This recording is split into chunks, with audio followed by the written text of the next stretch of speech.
กาเลนะธัมมัสสวนังเอตัมมังคลมุตตมัง Part 2i Tanya Jawab Dhamma bersama Sayadaw Dr. Sunanda.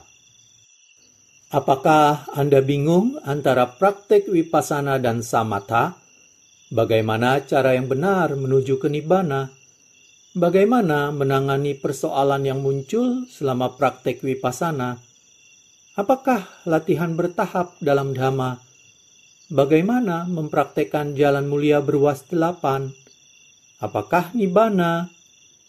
Buku ini sangat sesuai bagi para pemula dalam Dhamma, pencari kebenaran, dan juga untuk para praktisi Vipassana yang serius. Di sini dapat Anda temukan berbagai topik mulai dari kama, dana, kemurahan hati, metta, cinta kasih, sampai pada Vipassana, meditasi pandangan terang. Buku ini memuat berbagai pertanyaan yang diajukan oleh para yogi yang bermeditasi di Buddhist Hermitage Lunas, Malaysia. Jawabannya diberikan oleh Sayadaw Dr. Sunanda. Beliau adalah guru meditasi di Buddhist Hermitage Lunas sejak tahun 2004. Yayasan Satipatthana Indonesia, Mindfulness in Every Way. Judul buku, Tanya Jawab Dhamma bersama Sayadaw Dr. Sunanda. Judul asal, Questions and Answers, oleh Sayadaw Dr. Sunanda. Penerjemah bahasa Indonesia, Ko Chandrawati. Penyunting bahasa Indonesia, Tim Yasati. Perancang sampul, Tim Yasati. Penata letak, Tim Yasati. Foto sampul, Tim Yasati. Hak cipta terjemahan dan penerbitan, copyright 2018, Yayasan Satipatthana Indonesia, Yasati. Cetakan pertama, April 2018. Buku ini tidak diperjualbelikan dan dibagikan secara cuma-cuma. Layanan pembaca, Indonesia Satipatthana Meditation Center ISMC Bakom, Dusun Baru Limus, Kampung Bakom, Kelurahan Cikancana, Kecamatan Sukaresmi, Kabupaten Cianjur, Puncak, Jawa Barat, Indonesia. Indonesia Satipatthana Meditation Center ISMC Jakarta, Jalan Nusaraya, Blok AA nomor 1, Citra 1 Extension, Jakarta Barat, Indonesia. Video part 2i ini merupakan video terakhir dari bagian 2. Dan saya akan melanjutkan subtopik nomor 13, mengatasi 5 rintangan batin, 4 sifat batin. Baiklah, kita mulai. 5 niwarana atau rintangan batin ini dapat menghambat dan merusak kemajuan meditasi. Semua meditator sering mengalami rintangan ini dalam praktik mereka. Bagaimana memerangi rintangan-rintangan batin ini? Meditator yang berlatih dengan metode Samathayanika harus berusaha untuk mencapai upacara samadhi atau konsentrasi tetangga. Jika memungkinkan, mereka dapat mengembangkan appana samadhi atau konsentrasi absorpsi. Upacara samadhi cukup untuk menekan rintangan-rintangan batin atau niwarana.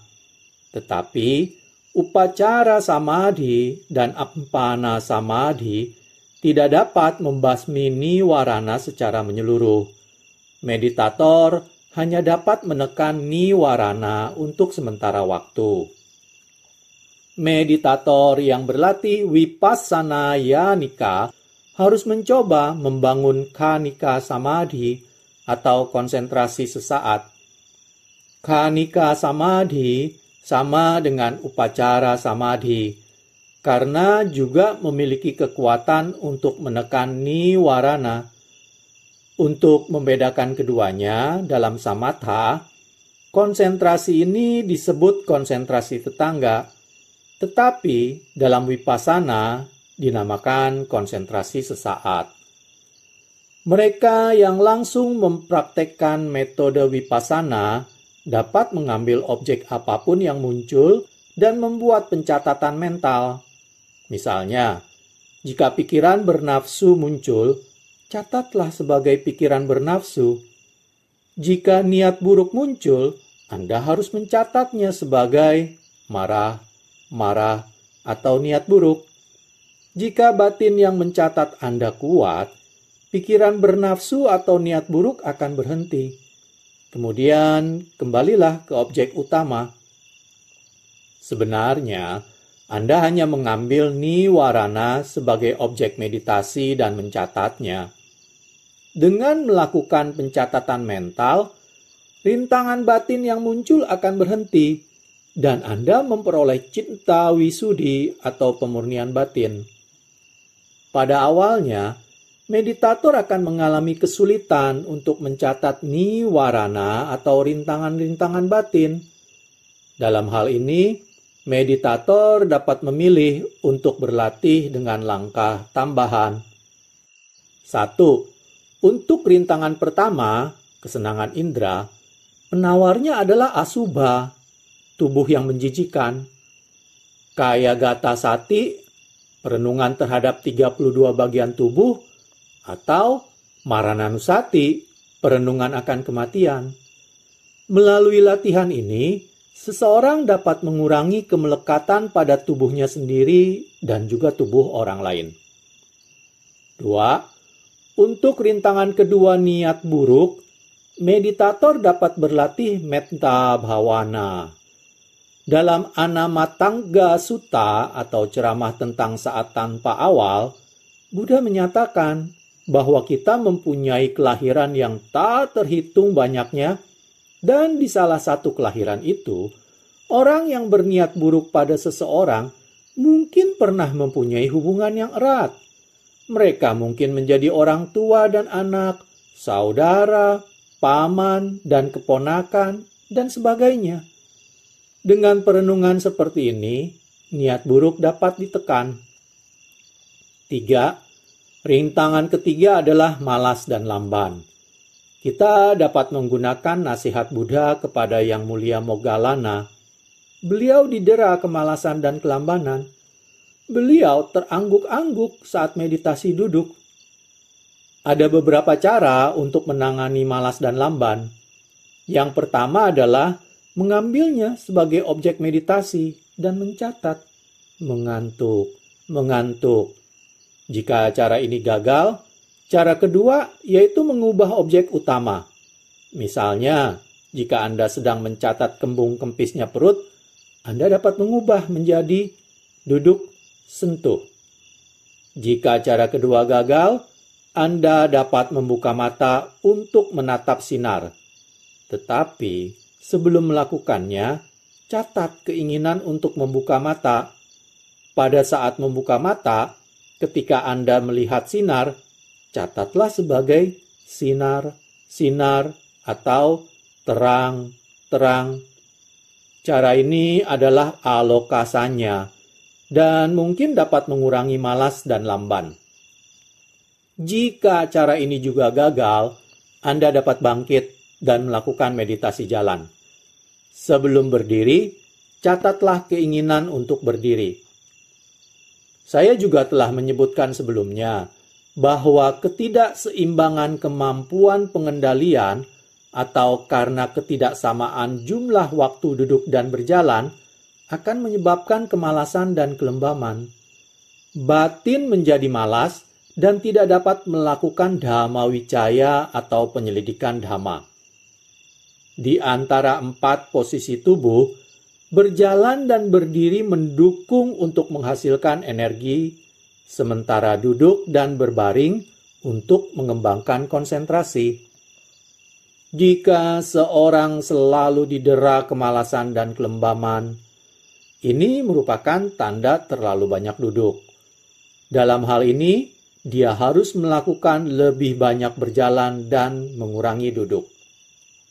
4. Rintangan keempat, kegelisahan dan kekhawatiran, dapat dilawan dengan anapanasati atau perenungan pada nafas dan Dhamma Wicaya, penyelidikan Dhamma.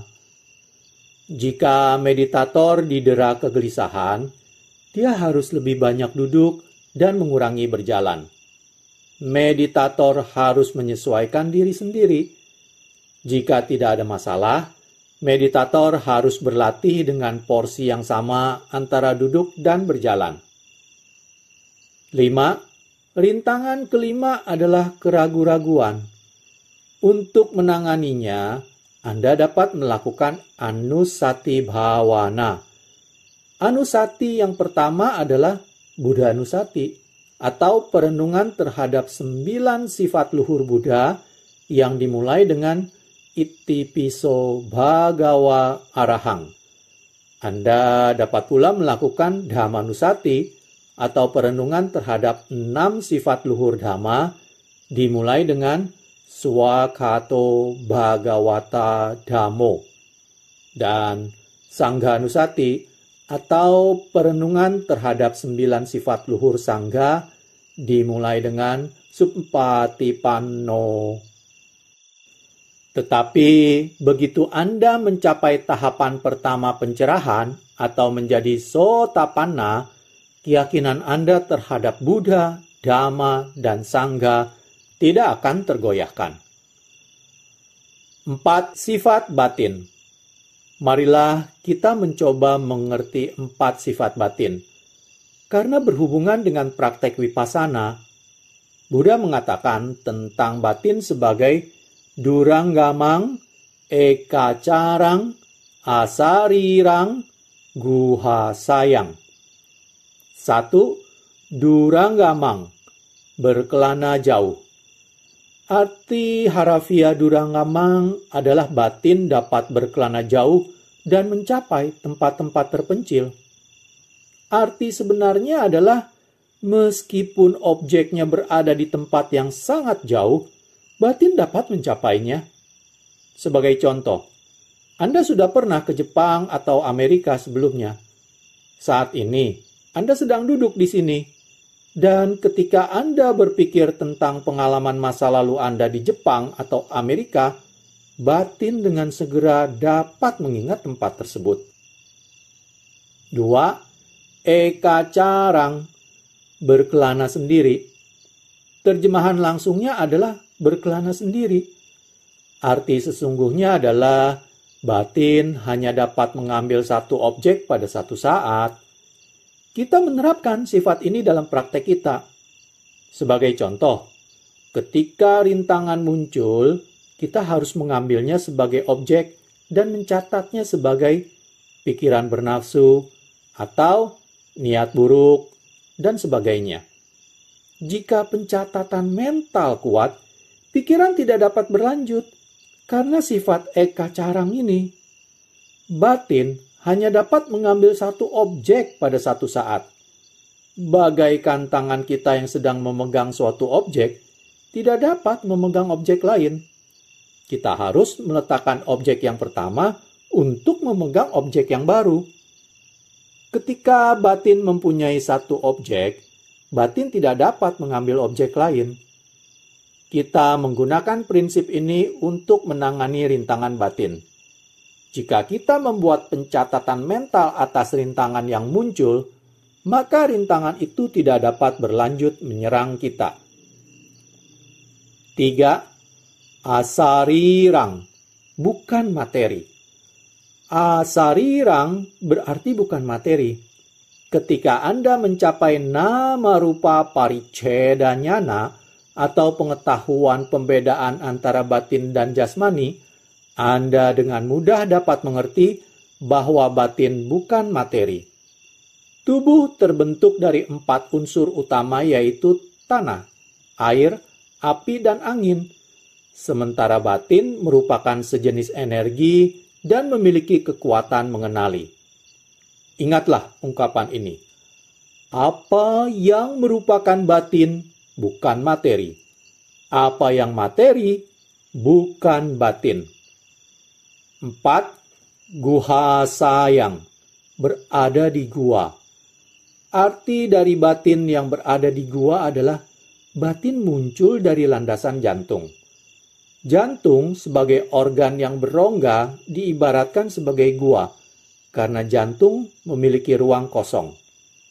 Mereka yang telah mempelajari ilmu pengetahuan akan merasa bingung, karena ilmu pengetahuan modern menghubungkan batin dengan otak. Jika Anda mengerti bahwa ada 2 tingkat batin, tidak akan terjadi kontradiksi. Sebagai contoh, sungai mempunyai 2 aliran, yaitu hulu dan hilir. Bagian hulu dipengaruhi oleh lingkungannya seperti panas dan angin. Bagian hilir selalu mengalir dengan tetap. Demikian juga bawangga citta atau arus kehidupan yang mengalir secara tetap seperti bagian hilir sungai. Ketika bawangga citta disela oleh 6 objek indera, pemandangan, suara, sentuhan, dan sebagainya, witti citta atau proses pikiran akan muncul. Bhawangga citta muncul dari landasan jantung, sedangkan witti citta muncul dari otak. Fakta sesungguhnya, witti citta atau proses pikiran berlandaskan pada otak, sedangkan bhawangga citta memiliki landasan jantung. Subjek ini mungkin terlalu teoritis, tetapi jika meditator dapat menerima bahwa batin muncul dari tubuh, ini akan memecahkan kebingungan tentang di mana landasan batin itu. Kita masuk ke subtopik 14, subjek nibbana. Pertanyaan, mohon dijelaskan secara rinci tentang pencapaian nibbana, sifat-sifat, fungsi dan perwujudannya. Jawaban. Nibbana merupakan subjek yang tidak untuk didiskusikan secara rinci, tetapi untuk dialami sendiri. Dikarenakan sulitnya memberikan penjelasan yang memuaskan untuk mengerti tentang apakah nibbana itu. Sebagai contoh, seseorang yang belum pernah merasakan apel bertanya kepada seseorang yang sudah pernah memakan apel. Dia bertanya, bagaimana rasa apel itu? Bagaimana orang tersebut menjawab pertanyaan ini? Jika dia menjawab apel itu manis, penanya mungkin akan bertanya, seberapa manis? Apakah manis seperti gula atau manis seperti madu? Sulit untuk menjawab pertanyaan tersebut. Cara terbaik adalah dengan memberinya sepotong apel dan katakan, makanlah, rasakan, dan Anda akan mengerti. Daripada membicarakan nibbana, lebih baik Anda berlatih dan mencapai nibbana. Dengan demikian, Anda akan mengerti apakah nibbana itu. Ini merupakan pencapaian melalui pengalaman intuitif pribadi. Karenanya, sulit memberikan jawaban atau penjelasan yang tepat. Contoh lain adalah seseorang yang belum berpengalaman dengan api. Jika seseorang memperingatkan dia, "Hei, ini api, jangan dipegang, itu akan membakar dirimu." Karena ketidaktahuannya tentang api, dia hanya mengetahui konsep bahwa ini api dan api bisa membakar. Hanya ketika dia menyentuh api, dia akan memiliki pengalaman tentang sifat api yang membakar. Demikian juga dengan nibbana. Ini adalah sesuatu yang harus dialami oleh diri sendiri melalui pencapaiannya. Cara yang paling tepat untuk mengingat nibbana adalah lewat sifat-sifat atau lakkana, fungsi atau rasa, dan perwujudannya atau pancupatthana. Sifat-sifat nibbana adalah damai atau bebas dari seluruh penderitaan. Fungsi nibbana adalah menembus 4 kebenaran mulia. Arti perwujudan adalah bagaimana menunjukkan atau menjabarkan kepada orang lain. Sebagai contoh, perwujudan saya sebagai biku adalah kepala botak mengenakan jubah. Perwujudan saya membuat orang lain mengenali saya sebagai biku. Demikian juga nibbana, mewujudkan diri melalui penyingkiran belenggu-belenggu atau kekotoran batin. Dengan pencapaian sebagai pemasuk arus atau jalan dan buah sotapanna, Anda melenyapkan 3 faktor. Kepercayaan akan diri, sakkayaditthi, keraguan-raguan, wicikicca, kemelekatan pada upacara dan ritual, silabbata paramassa. Pada pencapaian pertama nibbana, maga citta muncul hanya untuk satu pikiran. Ini terjadi begitu cepat, sehingga Anda mungkin tidak menyadarinya. Kemudian diikuti oleh 2 saat pikiran phala citta. Ini juga terjadi begitu cepat, sehingga Anda mungkin tidak dapat menghargainya. Tetapi ini biasanya diikuti oleh perenungan atau pancawekkana, di mana Anda dapat meneliti apakah masih terdapat kekotoran batin atau tidak. Begitulah nibbana diwujudkan dengan penghancuran kekotoran batin. Kita masuk ke subtopik nomor 15, mengetahui pencapaian diri sendiri. Pertanyaan: apakah meditator dengan sendirinya dapat mengetahui saat pencapaiannya? Apakah seorang guru harus menegaskan pencapaian meditator tadi? Jawabannya adalah ya. Seseorang dapat mengetahui sendiri saat pencapaiannya. Apakah guru harus menegaskan pencapaian meditator tersebut? Jawabnya adalah tidak. Saya harap Anda semua mengenali sifat-sifat Dhamma. Swakato Bhagavata Dhammo, Sanditiko, Akaliko, Ehipasiko, Opanaiko, Pacatang Weditabo Vinyuhi. Di antara 6 sifat di atas, Sanditiko berarti seseorang dapat mengalami sendiri apakah Dhamma Buddha itu. Ini bukan spekulasi semata atau teori atau keyakinan buatan. Seseorang dapat mengalami sendiri Dhamma itu jika dia berlatih sesuai dengan ajaran. Ini adalah sifat Dhamma. Seseorang dapat mengetahui dan mengalami pencapaian ini. Sifat terakhir Dhamma adalah pancatang weditabo vinyuhi. Para mulia yang mencapai berbagai tingkatan pencerahan jalan dan buah sotapati, jalan dan buah sakadagami, jalan dan buah anagami, jalan dan buah arahanta, merealisasi dan mengalami Dhamma itu sendiri. Mereka bisa dan mereka pasti bisa. Karena itulah saya mengatakan, iya, seseorang dapat mengetahui pencapaiannya sendiri. Bagian kedua pertanyaan ini, haruskah guru menyatakan pencapaian meditator? Jawabnya tidak. Guru tidak dapat menyatakan hal ini. Guru hanya dapat menerka. Hanya Buddha yang dapat mengetahui pencapaian seseorang. Namun, seseorang dapat mengenali pencapaiannya sendiri. Khotbah tentang cermin. Sebagai contoh, jika Anda melihat sebuah cermin, Anda dapat melihat apakah wajah Anda kotor atau bersih. Anda dapat mengetahui diri Anda sendiri dengan melihat pada cermin. Demikianlah Buddha telah memberi kita Dhamma Dasa Sutta atau khotbah tentang cermin, sehingga kita dapat mengetahui pencapaian kita sendiri.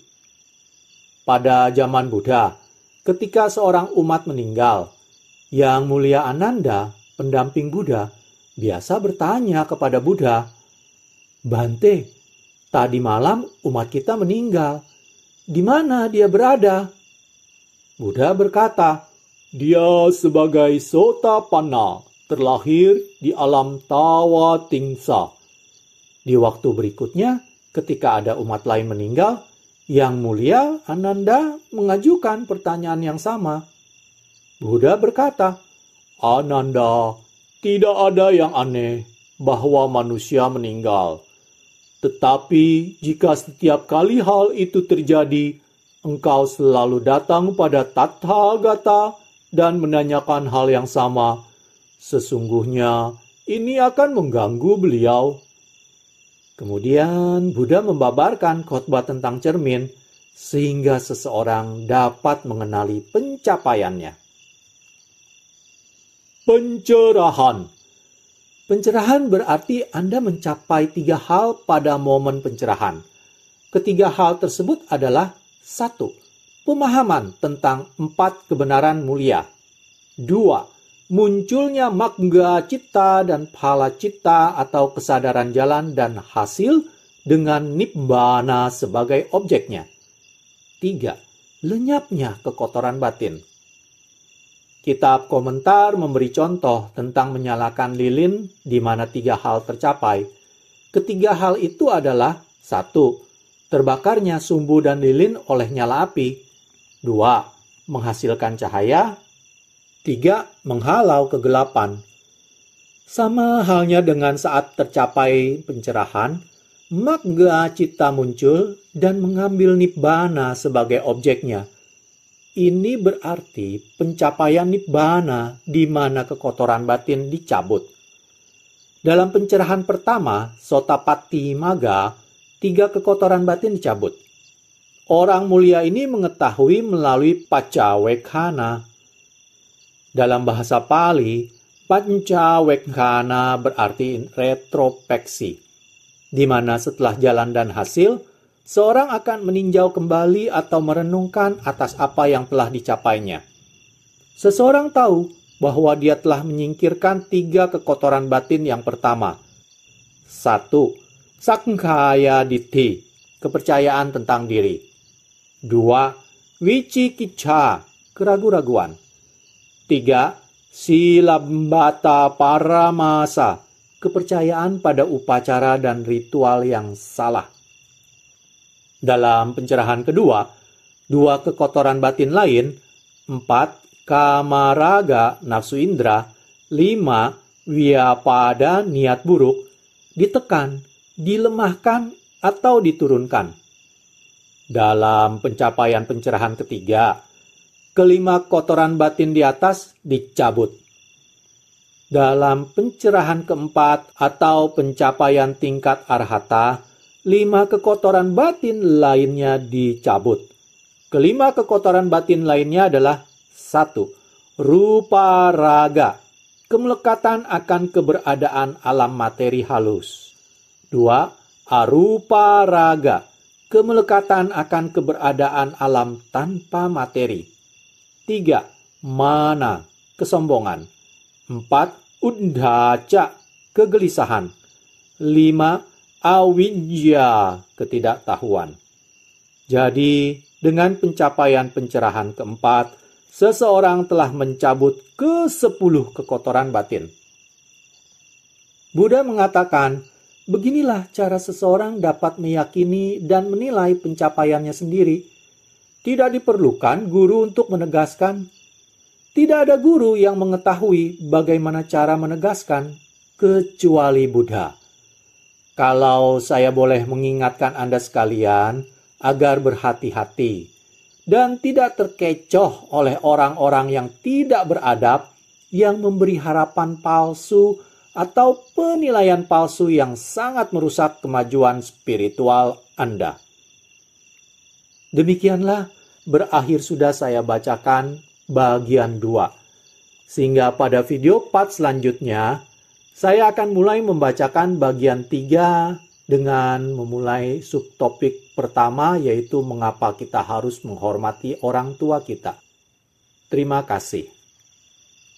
Kalena dhamma savanang etammang kalamutamang